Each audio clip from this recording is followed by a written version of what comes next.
Hey guys, Walter Fedczuk here to tell you that Unicorn.com may be the world's premier esports betting site, but they're also your best bet for keeping up with all the esports you love.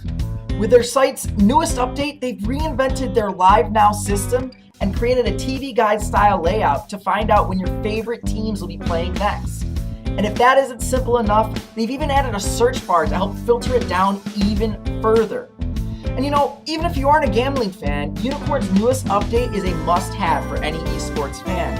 And you might even discover your favorite new writer in their news section. We've got my man Drolin with some excellent CSGO content, and you can find some fantastic articles from my lovely co-host, Chase Wassenar, as well. So check out the new layout at Unicorn.com, because there are few places where you can stay up to date on all your favorite esports, and Unicorn can help.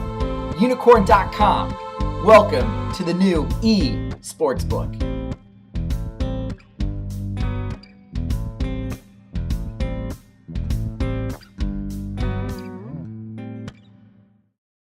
Hello, Internet. My name is Walter Ceades Fedczuk, and welcome to Day 4 of the Rough Drafts podcast's continuing coverage of the 2017 League of Legends World Championship play-in. Because there has to be a play-in, because we have to let all of these wildcard teams get a chance at joining their fellow major regions in the main event. And we're finishing it with Group D. And Group D, to me, is the closest and the most interesting group, because the permutations of what can happen if one of the wild card teams make it out and they're the 1 seed, and maybe they get lucky and they get to play someone like Young Generation or Cast Latin Gamers or maybe Dire Wolves or something, you know, one of those kind of like lower tier teams, and then they get into the plan. Well, that changes things, because then that frees up my team of TSM in Group D to maybe have a better chance of dodging one of these other major regions. And let's be honest, the only other major region they can get is China. They are almost guaranteed to get Team WE if Team WE make it out without a wild card getting through. So I need at least one wild card to get through, and I think they might come from this group. But my good friend and my co-host Chase Wassenar, he doesn't quite think that this group is as close as it seems. It's probably because there's an LMS team in this group. Chase, do you think that just might be the reason? No, I think I just don't like the Japanese team as much as you do. That's fair. I think this is a 2-team race, and there are 2 spots out. And then it's a matter of where does Fenerbahçe get matched up and where does Hong Kong Attitude get matched up. Because remember, there is a reseeding here. It's actually, in some ways, easier for Gambit. Sure, they're in a tougher group with Lyon and Team WE, but they cannot get Team WE in the best of 5, which winning that best of 5 ultimately is the only thing that matters, whether you get in and out.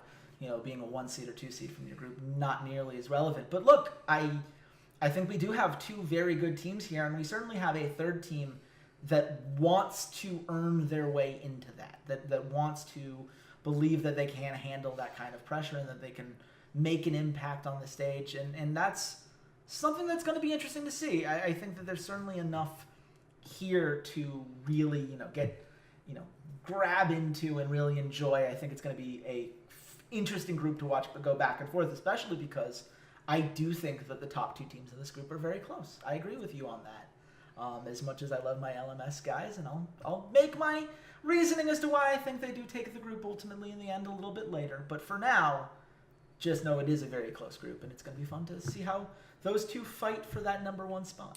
Yeah, I guess I can see why you're saying you don't think Group D is the strongest, because top to bottom, it's probably not. Group A is the strongest. Lyon got robbed. I mean the closest. I meant the closest, not the strongest. I meant the closest. I think I can understand, because, it does seem like Rampage is probably the 3rd worst team in this tournament, behind or ahead, I guess, of Young Generation and Chaos Latin Gamers. Is that kind of fair? They did lose to Heimerdinger twice in a best of 5. Listen, Japan is wacky. They have their own meta. They play their own things. Like, I cannot fault them for getting a little bit tripped up by the Heimerdinger. He is a very unique kind of champion to play against, and there's a reason that we don't see him anywhere else, because he can be beaten by better teams, I guess.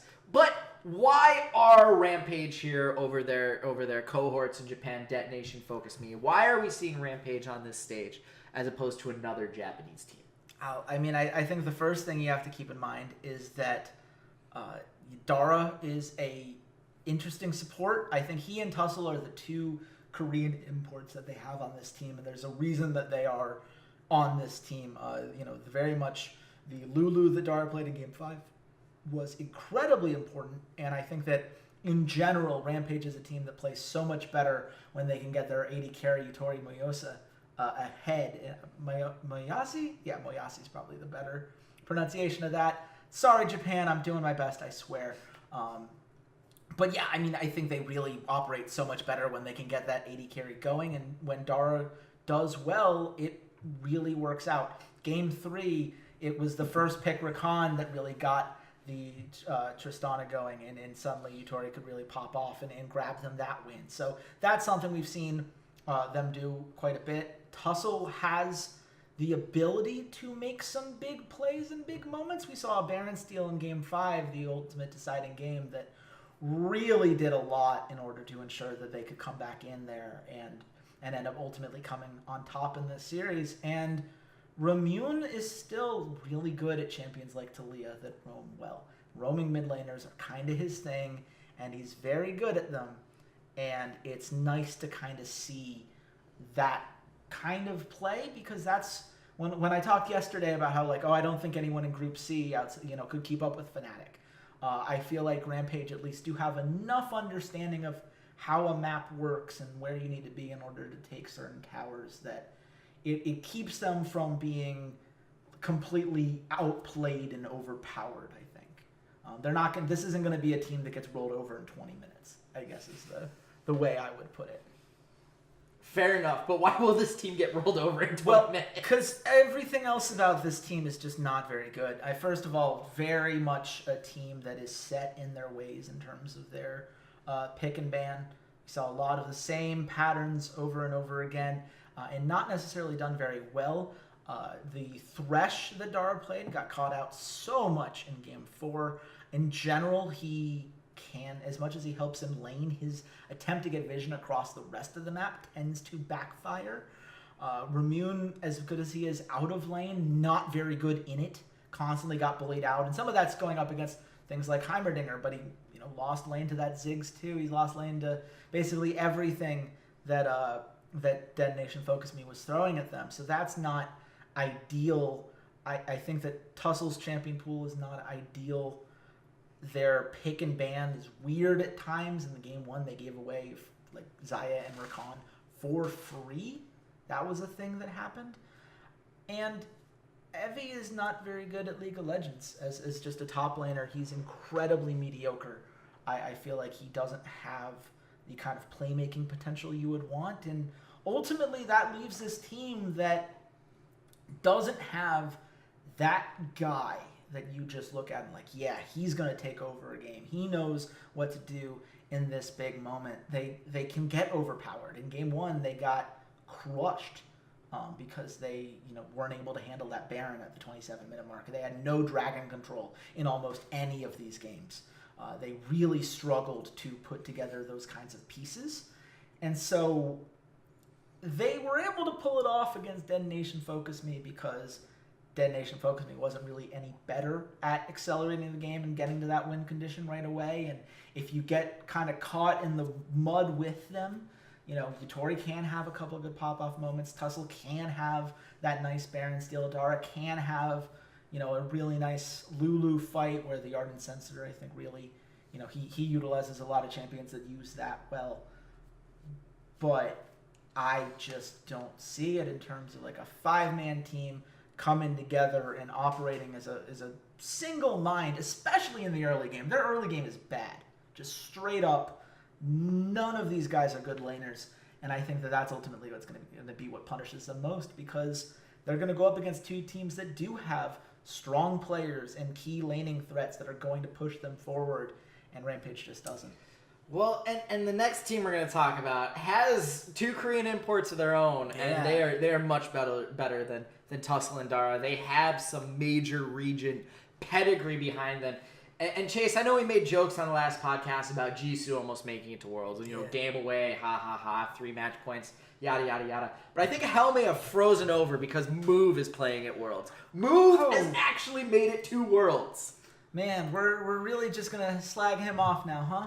No love for a good split in Gravity Gaming in which for a couple weeks you and I were talking about him as maybe the best jungler in North America? That was a thing that happened. It was a 2-week period of time. It's a weird time in League of Legends. We're not going to give him any credit for jumping in and being that jungler for Unicorns of Love in the summer split last year when they desperately needed someone to step in because they were having those kind of problems. He's not terrible. He's a good player. He's just not great. That's the thing that you have to realize when we talk about Move. He's good, but not great. He has gotten a much better job, especially this season. If you look at what he's been playing, you can see a lot of more kind of tanky champions. He's not so hung up on these early game playmakers that they needed back when he was playing on the Unicorns of Love. Now he's playing things like a Rek'Sai, like a Jarvan. We saw much more he was willing to take a utility role in a lot of these games for Fenerbahçe in that 3-0 that they had to qualify here.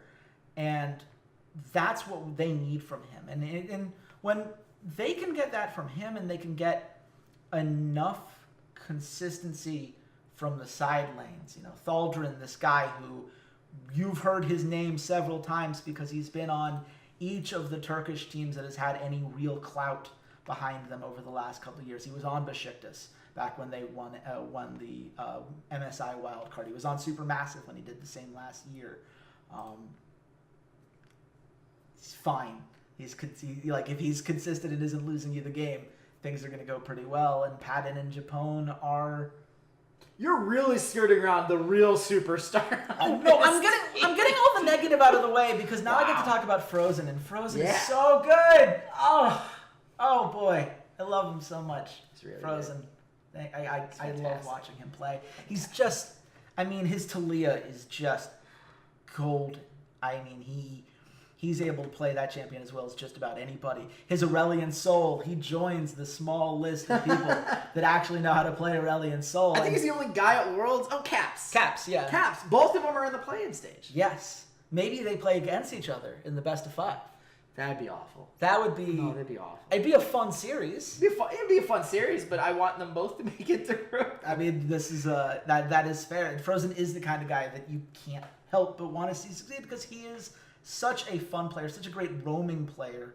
And in Game 2, he played this Orianna and really did well on that. It felt like they had a very good idea of how to switch things up when they needed to. This certainly feels like a complete team in a way that a lot of wildcard teams don't necessarily look when we look at them heading into an event like this. We usually see, this player is great, but then there are these other problems here, and I'm not sure how it all coalesces, but there are enough strengths together. No. This is a team.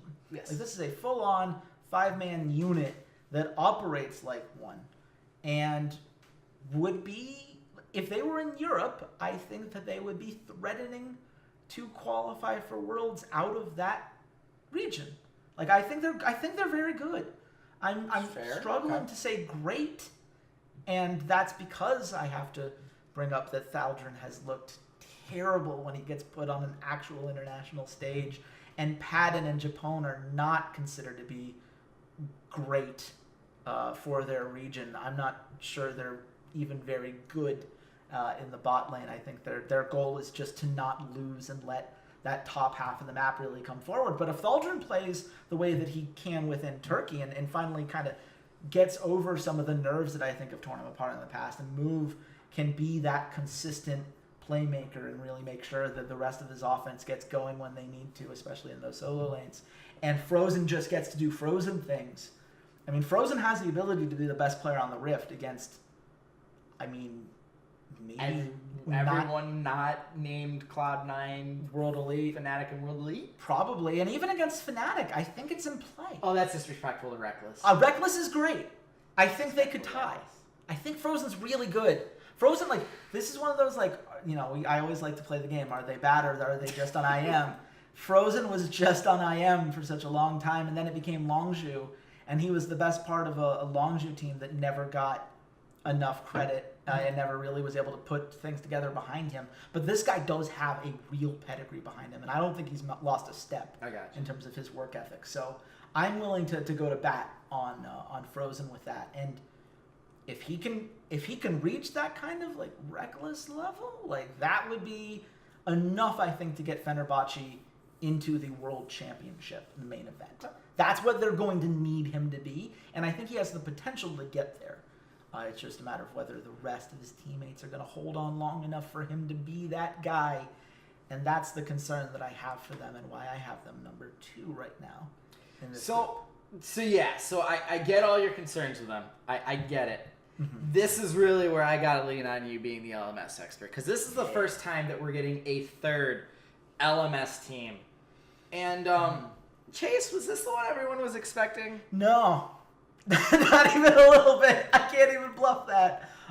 This was a very interesting kind of way that this all played out, because if you do follow the LMS, first of all, shout out to you. Let me know who you are in the comments, because I love, we got to stick together on this, man. No. But look, Hong Kong Attitude were exactly the kind of team that we want to see when we do a regional final style bracket here, right? This was a Hong Kong Attitude team that did very well in the second half of the split. No. FlyQuest did well in spring and then sucked in summer and had a second chance anyway. Hong Kong Attitude did just well enough in summer because they won 3 of their last 4 series, 2 of which were against AHQ and Flash Wolves. They beat the 2 best teams in Taiwan in a best of 3 so that they could be in this event, and then managed to overpower J-Team and just crush Raze Gaming, who up until that point were clearly, I think, the 2 contenders that we thought were going to take that spot. Raze in particular, I thought, was a shoo-in once they got past Machi, but here we are. And this is a team that very much is on the up and up. They're putting these pieces together in a way that I don't think any of us could have foreseen in the spring. Certainly, I don't think any of us could have seen heading into like week 6 or 7 of the LMS. This is a very recent upsurge for them, and my biggest concern on that end is that it might be a meta thing. Because that's when we see a team go from not very good for a long period of time to suddenly turning this on and catching a couple of these great teams off guard and then winning this regional finals like this. It's all lined up around a very specific meta, right? But ultimately, I think that there are real points of success that we can point to for them and say, these are the things that they did to finally get themselves there, and this is why they do deserve to be treated as the favorite to win this group. And to me, that starts with Unified, who I thought was brilliant throughout the entire series. He did a very good job. One lane against Caitlyn in game 1, which was kind of absurd. One on both sides of the matchup, of like a Tristana, I believe it was the Tristana Zaya matchup. Yes. They have this great understanding of how to play around that lane and really did a great job of snowballing when they had the opportunity, especially in that game 2 when he had the Tristana pick. You have Riris, who is their Korean import, and I thought very much surprised me. He did not look great in game 1 when he was forced to play on a tank. His Shen was very much, it took a while to get going. Yeah. He ended up having a taunt that won them the game at the 49-minute mark in that game 1. But it was in game 2 when we saw him on the Renekton, in game 3 where we saw him on the pocket pick Jace. Watch for that to be banned against them in basically every series unless these teams didn't do their scouting homework, because his Jace in game 3 was ridiculously strong. He's a very good Jace player. He's very much able of taking over the game, and they did win that game 3, I think, largely off of the way that they were able to play around that pocket pick. Even as these, some of these messy fights in the mid game kind of turned against them, they had that power, and Mission deserves some credit for that as well. I think Mission is a very good roaming mid laner. Maybe not necessarily going to overpower anybody in lane, but certainly a guy who, like Frozen, will know where he needs to be. And I think, he is not as mechanically skilled as a guy like Frozen is. Very few mid laners are. But he is good enough at the macro understanding that he's going to be right place, right time when it comes to pressuring around certain towers. I don't foresee Fenerbahçe having a big macro advantage in that sense. So there's a lot. There's a lot to like. I have concerns. Yeah, I have concerns. God Kwai is not very good. And that's the first and most obvious problem, is just that they don't have a great jungler. Gemini is the backup. We might see a little bit of him. He has a little bit more of a pedigree that I'm familiar with from his time on Hong Kong Esports. God Kwai is just underwhelming. Really felt like a lot of his desire to just power farm through a lot of these early games limited the amount of success that they could have, because they weren't snowballing lanes the way that they could have. Even when you had Unified crushing his lane in all of these games, there weren't a lot of ganks thrown his way. There wasn't a lot of great early vision thrown their way. I think Kai Wing, the support, and God Kwai are both pretty underwhelming in terms of securing those kinds of advantages for the team. They were very much able to be caught off guard at Barons. They defended well once they had that point, but they sometimes be fighting from the back foot because they weren't there when they should have been. And certainly there were several fights around the Dragon Pit where they showed up just way too late and ended up getting crushed, and they needed to have some sort of kind of let Raze make a mistake that they could get punished. And to be to their credit, they did a very good job of punishing mistakes whenever Raze made them, but they did have to rely on those Raze mistakes because otherwise their objective control was really subpar.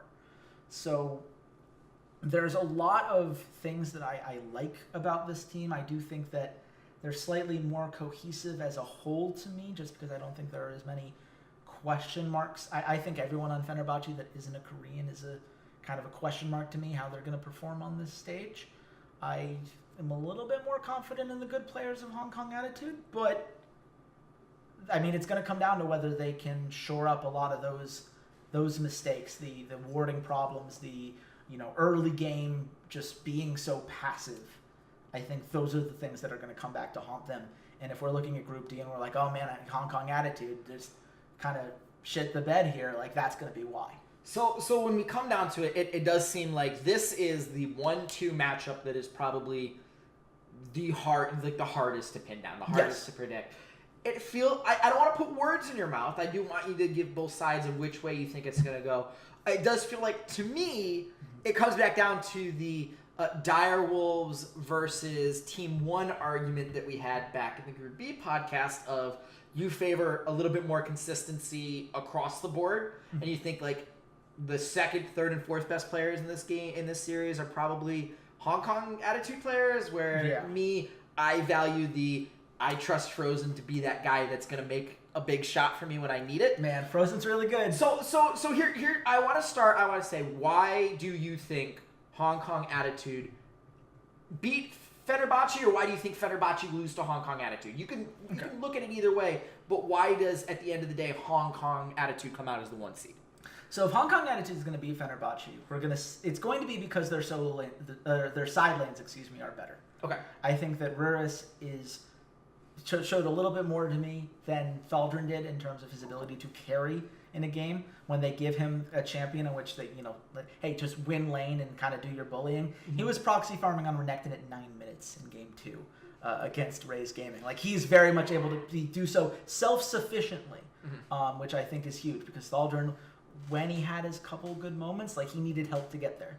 I also think that Unified and Kaiwing are a much higher upside than Padden and Japone. I think Padden and Japone at their best, we're just not going to notice them. Like, we're going to be like, oh yeah, they're doing fine. Like, they're solid. They're not losing the game. I think Unified can win games. I think that he is strong enough as an AD carry. I think, obviously, I think Frozen is better than Mission, and I think that the 2v2 in that sense is very much in Fenerbahçe's favor. But I think that right now, it's easier to win when you're putting pressure on those side lanes and really exerting the map, squeezing them down, forcing the enemy onto the back foot in that sense. It's easier to win that way than to win through one player just overpowering people in these team fights. And Frozen might not find the roams that he's looking for if Thaldren or Padden, or at the very least Move, trying to make roams to get those side lanes going. There's a lot of pressure to make that happen, because if Frozen is stuck in lane, Hong Kong Attitude has this series wrapped up.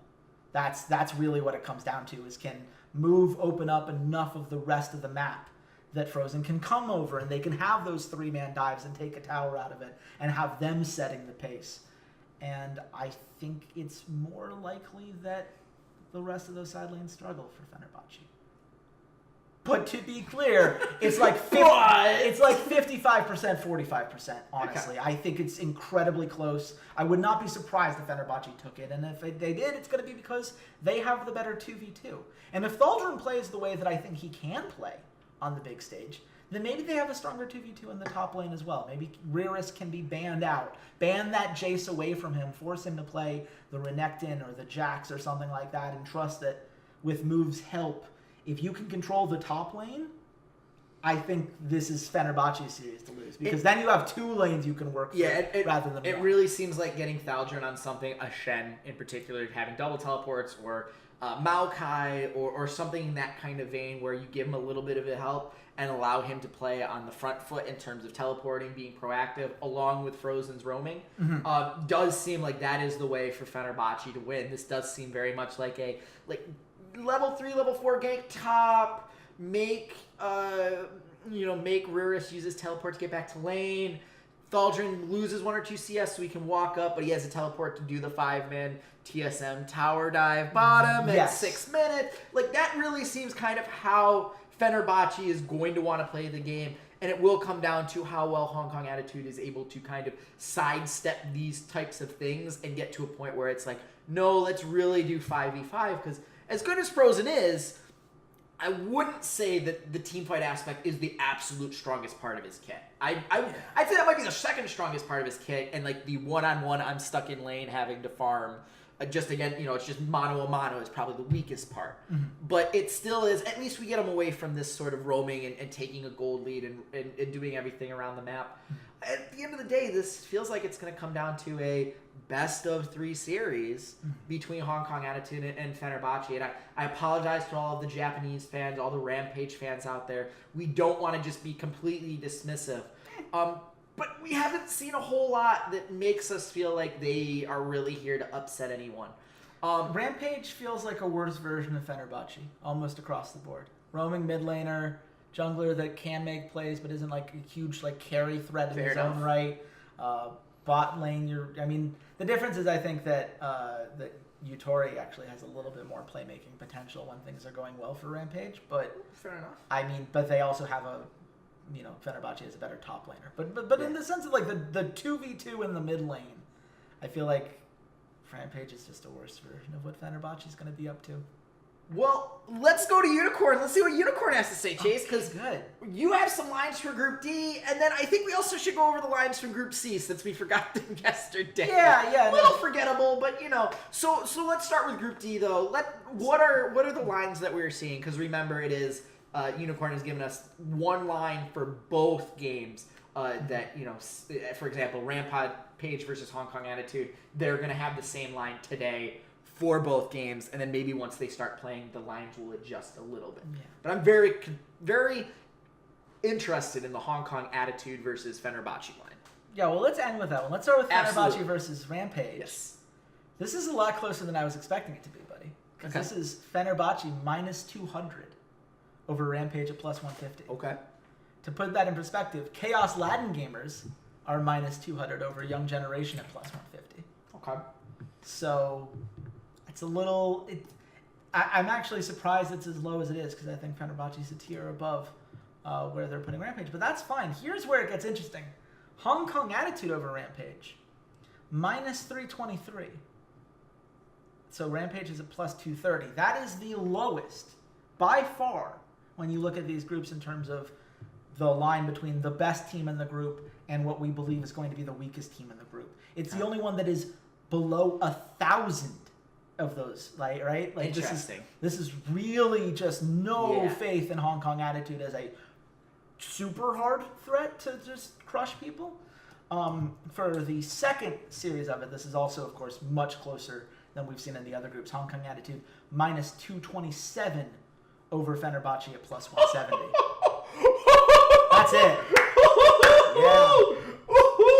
Plus 120 170. Can I get that locked in stone of gambling on both of those games? You absolutely Oh should. my lord, that is amazing. It's a line that is almost immediately both too high and too low. It's way too much value for Fenerbahçe when you actually consider how good they are and the weaknesses that I think that Hong Kong Attitude have. But on the other hand, like the next closest line between these Pool 1 teams, the next was World Lead over Gambit at minus 588. Like this is so close. Yes. This is so comparatively.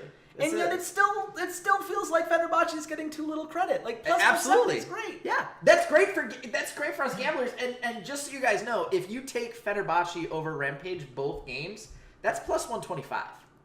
Oh, if you take the multi-bet on it and bet on Fenerbahçe to beat Rampage both times, it's plus 125. ooh. Those are really good odds for something that's probably going to happen 85% of the time. Yeah, no, it really, like, Rampage does not have a clear win condition that deals with Fenerbahçe's win condition. And in case you guys were curious, Home Fnatic is minus 1,667 over both Chaos Latin Gamers and Young Generation. Both of them are plus 750. Yes. Just so you have an idea of, like, that's what we expect a Pool 1 team versus these Pool 2 or 3 teams to look like. This is, according to Unicorn, certainly the closest group, even top to bottom a little bit more than I think you and I are seeing. This is Group C, correct? This is Group D is very close. Group D is very close. Group C minus 1,667. Yeah. It's not at all close because Group C is a dumpster fire that has Fnatic kind of. You know that like Simpsons meme where it's like everyone's sitting on the outside and they're the two monkeys fighting in the center. Like that's going to be Chaos Latin versus Young Generation.